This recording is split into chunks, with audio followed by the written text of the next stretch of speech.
আমার চ্যানেলের ছাত্রছাত্রীরা, মেনলি ছাত্রছাত্রীরা কিংবা যদি অন্য কোনো সদস্য থেকে থাকে, সবাই আশা করি ভালো আছো।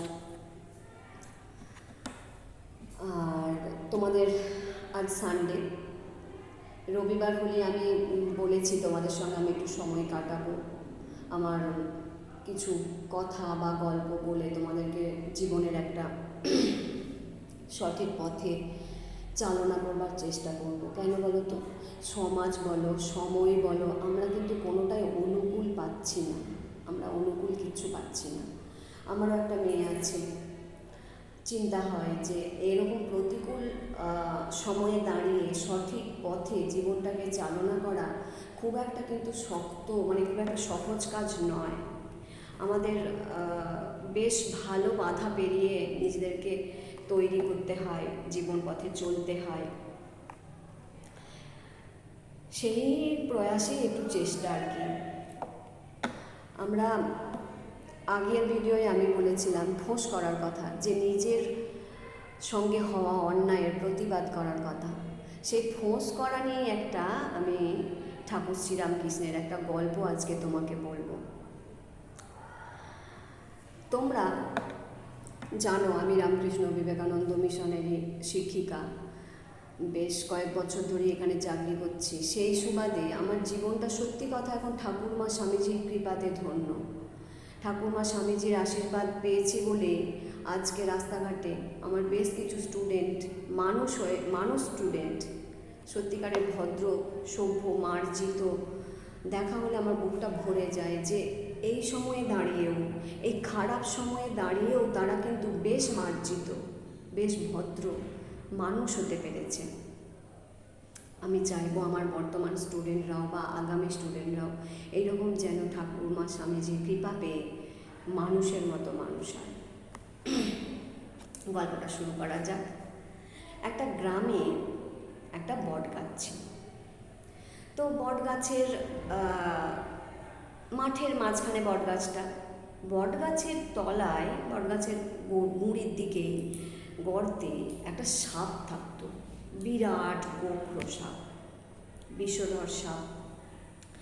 মাঠে যদি বাচ্চারা খেলতে যেত তো সে এমন তেড়ে আসতো, আর তার ওই ফোঁস ফোঁস আওয়াজ, আমরা জানি সাপকে আমরা প্রচণ্ড ভয় পাই, সাপের ওই ফোঁস ফোঁস আওয়াজে ছেলেমেয়েরা কিন্তু ভয়ে ছুটে দৌড়ে পালাতো। এবার একদিন হয়েছে কি, গ্রামে একটা সাধু এসেছে। তো সাধু মানুষরা সাধারণত কি হয়, সমাজ সংসার থেকে একটু দূরে থাকতে ভালোবাসেন। তো তিনি খুঁজে খুঁজে ওই বট গাছের তলাটাতেই পেয়েছেন সাধনার জায়গা। তা তিনি কি করলেন, ওই বট গাছের তলাটায় একটু পাতা টাতাগুলো পরিষ্কার করে নিয়ে বসছেন ধ্যান করবেন বলে। তো কিছু গ্রামের লোক সাধু বাবাকে বললেন, সাধু বাবা এই জায়গাটায় আপনি বসবেন না, এই জায়গাটায় একটা গোখরো সাপ আছে, কেন জানি না এখনো তেড়ে আসছে না, আমরা তো যাতায়াতই করতে পারি না, এত ভয়ানক সাপ, তার আওয়াজে গর্জনে আমরা তো এই পাশ দিয়ে আসতে পারি না। তখন সাধু বাবা বললেন, আচ্ছা ঠিক আছে, তোমরা যাও, আমি দেখে নেব। এবার সাধু বাবা বসেছেন, সাপটা এসেছে রীতিমতো ফোঁস করতে, একবারে ছোবল দিতে। তো সাধু বাবার একটা নিজস্ব ক্ষমতা আছে, ত্যাগী মানুষদের ঈশ্বর প্রদত্ত কিছু ক্ষমতা থাকে। সেই ক্ষমতা দিয়ে সাধু বাবা বলছে, বেটা তোর ভেতরে এত হিংসা, এত ক্ষোভ, এত রাগ কিসের জন্যে? এই রাগ কমা, একদম হিংসা ত্যাগ কর, হিংসা ত্যাগ করে সুন্দরভাবে জীবন কাটা। ক্ষোভ, হিংসা জীবনের ক্ষেত্রে খুবই খারাপ।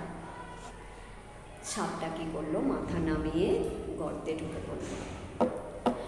এবার গর্তে ঢুকে তো পড়লো সাপ, তখন সেখানে আর একটা কি হয়েছে, সাধু বাবা ধ্যান করে বা বেশ কিছুদিন পরে চলে গেছেন। এবার ছেলেপুলেরা আসছে, এসে দেখছে সাপের কোনো গর্জন নেই, এসে খেলাধুলা করছে, চিৎকার চেঁচামেচি করছে, কিচ্ছু, সাপ বেরোচ্ছে না, তখন এবার ছেলে মেয়েদের ভেতরে একটা সাহস এসে গেল। তারা কী করছে দেখো, তারা ঢিল ছুঁড়তে শুরু করলো, সাপটাকে তারা ঢিল ছুঁড়তে শুরু করলো। সাপটাকে তারা ঢিল ছুঁড়তে শুরু করলো। এবার তারা কি ঢিল তো ছুঁড়ছে, সাপটাকে মানে একবারে আহত করছে, সাপের গা থেকে রক্ত বেরোচ্ছে, সাপ হচ্ছে যে তবুও ফোঁস করছে না। ওইটা ছেলেদের একটা খেলায় পরিণত হয়ে গেল। সাপ তো আর ভয়ে বেরোচ্ছে না, কারণ তাকে সাধু বাবা বলে গেছে হিংসা ত্যাগ করতে, সে সাধু বাবার কথা খুব শুনেছে, সে গর্ত থেকে বেরোচ্ছে না। এই রকম পরিস্থিতিতে তাকে তো খেতেও হবে, সারাদিন সে যদি গর্ত থেকে না বেরোয় তার তো পুষ্টি কম পড়ছে। তো সে সন্ধেবেলা শুধু গর্ত থেকে বেরোতে শুরু করলো। সন্ধেবেলা আর কি আহার পাওয়া যায়, ওই শুকনো পাতা, কচি পাতা, যেইটুকু যা পাচ্ছে খাচ্ছে। সেই সাপ একবারে বিরাট বিষধর মোটা সোটা সাপ, সে একবারে খিদের ইয়েতে শরীর তার অবসন্ন হয়ে গেল, শীর্ণ হয়ে গেল। তবুও ছেলেরা ছাড়ে না, ছেলেদের ওটা একটা মজা হয়ে গেছে, তারা কোটরের ভেতরে গিয়ে ঢিল ছুঁড়তে লাগছে। এইরকম অবস্থায় সাধু বাবা আবার গ্রামে এসেছে। তখন লোকজন বলছে, সাধু বাবা কী করে গেছেন কি জানি, সাপটা তো আর একদম ফোঁস করছে না, সাপ তো কাউকে কামড়াচ্ছেও না। তখন সাধু বাবা বলছে, আচ্ছা তাই, ঠিক আছে, তাহলে আমি ওখানে গিয়ে বসেই ধ্যান করি।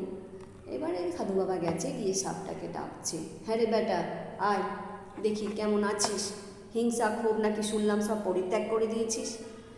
তো সাপ তো আর আসতে পারছে না, সে তার শরীর এত ক্লান্ত, সে আর গড়িয়ে গড়িয়ে আসতে পারছে না। এই রকম সময়ে সাধু বাবা তাকে দেখে অবাক, বলছে তুই করেছিস কি, এরকম করে নিজের ক্ষতি করে ফেলেছিস? তোকে তো আমি হিংসা ত্যাগ করতে বলেছিলাম, তোকে তো আমি দেখনদারিটা ত্যাগ করতে বলিনি, তো তুই কেন ফোঁস করে যাসনি?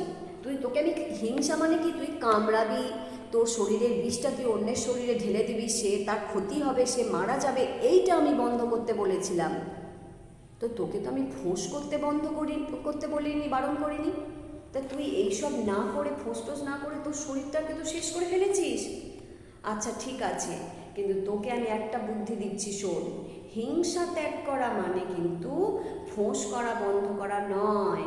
তুই হিংসা ত্যাগ করবি মানে কি করবি, মানুষের ক্ষতিটা করবি না, কিন্তু তেরে যেতে দোষ কোথায়, বুঝেছ? ঠাকুর কিন্তু একদম সোজা সাপটা ভাষায় আমাদেরকে বুঝিয়ে দিয়ে গেছেন যে আমরা অপরের ক্ষতি করব না, কিন্তু নিজেকে বাঁচাতে, নিজেকে গার্ড করতে আমাদেরকে ফোঁস করতেই হবে। বেটা, ফোঁস করতে দোষ কোথায়, তেরে যেতে দোষ নেই, তেরে যা। এবার সাপ বুঝে গেল, সে এবার তখন থেকে, তার তো প্রকৃতি তো ক্রূর, সবাই তো তাকে এমনিই ভয় পায়, এবার সে ফোঁস করা শুরু করলো। যখনই ছেলেমেয়েরা ঢিল ছুটতে আসে, সে তার ফনা নিয়ে একদম ফোঁস করে ছুটে যায়, ছেলেমেয়েরা আর ভয়ে সেদিকে আসে না।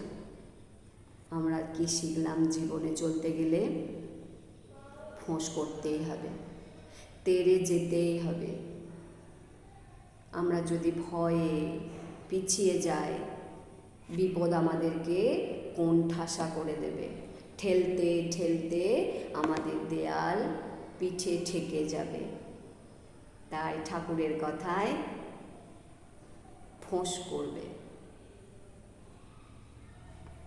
জয় ঠাকুমা স্বামীজি।